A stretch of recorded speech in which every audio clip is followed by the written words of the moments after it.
સૌનું સ્વાગત છે। બગસરા તાલુકામાં ગત 24 જુલાઈના રોજ પડેલા ભારે વરસાદથી ખેતી પાકને ભારે નુકસાન સાથે ખેડૂતોના ખેતરમાં જમીન ધોવાણ અને પાક નુકસાનીનો સર્વે કરી વળતર આપવાની માંગ સાથે મામલતદારશ્રીને આવેદનપત્ર આપ્યું। અમરેલીના બગસરા તાલુકામાં ગત 24મી જુલાઈ 2024ના દિવસે અતિ ભારે વરસાદથી ખેડૂતોના પાકને અને જમીન ધોવાણ થતા ખેડૂતો મુશ્કેલીમાં મુકાયા। ત્યારે અમરેલી જિલ્લા કિસાન કોંગ્રેસના સત્યમભાઈ મકાણીએ અને બગસરા તાલુકાના કોંગ્રેસ પ્રમુખ બાબુભાઈ દુધાતની આગેવાની હેઠળ બગસરા મામલતદાર કચેરી ખાતે કોંગ્રેસના કાર્યકર્તાઓ અને ખેડૂતોની ઉપસ્થિતિમાં આવેદનપત્ર આપી ભારે વરસાદથી થયેલ જમીન ધોવાણ અને ખેત પાકનું વળતર આપવાની માંગ કરી છે। ત્યારે સરકારશ્રી દ્વારા તાત્કાલિક ખેડૂતોનું સ્થળો પર સર્વે કરાવી સહાય ચૂકવવામાં આવે તેવી માંગણી કરવામાં આવી છે।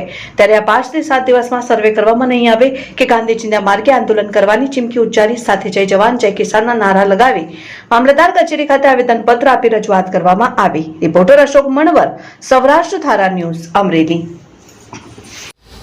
24/7 બગસરા તાલુકામાં એક સાથે ખૂબ જ વરસાદ પડેલો હતો। તેના કારણે બગસરા તાલુકાના બહુ ઝાઝા ગામડાની અંદર ખેતરોની અંદર પાણી ફરી વળ્યા, નહેરના પાણી, જેના કારણે ખેતરો ધોવાઈ ગયા છે અને પાક પણ નષ્ટ પામેલો છે।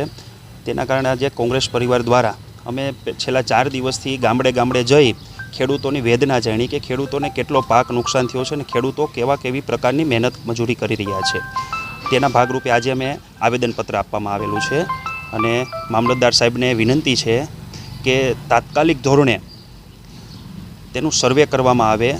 સર્વે કરી અને ખેડૂતોને જે મળવાપાત્ર વળતર હોય તે તાત્કાલિક ધોરણે વળતર મળવામાં આવે તો ખેડૂત પાછો બેઠો થઈ શકે અને પોતાની જે રોજગાર છે, જે કર્જમાં ડૂબેલો છે ખેડૂત, તે કર્જામાંથી બહાર નીકળી શકે।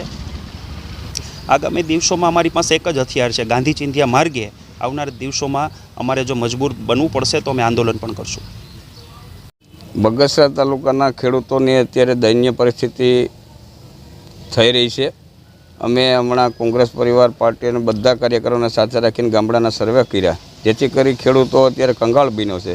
પાકના ધોવાણો થયા છે, 3 વખત ખેડૂતોએ પાક વાવેલા છે, ખેતરો પણ ધોવાણા છે। જેથી કરીને આજે અમે મામલતદારશ્રીને આવેદન આપવા જઈ રહ્યા છીએ તો કે એટલેથી સરકારને પણ ખબર પડે કે ખેડૂતની પરિસ્થિતિ શું છે અને ખેડૂતોને ઉગારશે નહીં તો ખેડૂત દિન પ્રતિદિન પાછળ રહેતો જાય। ખેડૂત થકી તો આપણે બધા ગામડા શહેર બધાય છે, જેથી કરીને અને અમે આજે રોજ મામલતદારશ્રીને આવેદનપત્ર આપી રહ્યા છીએ।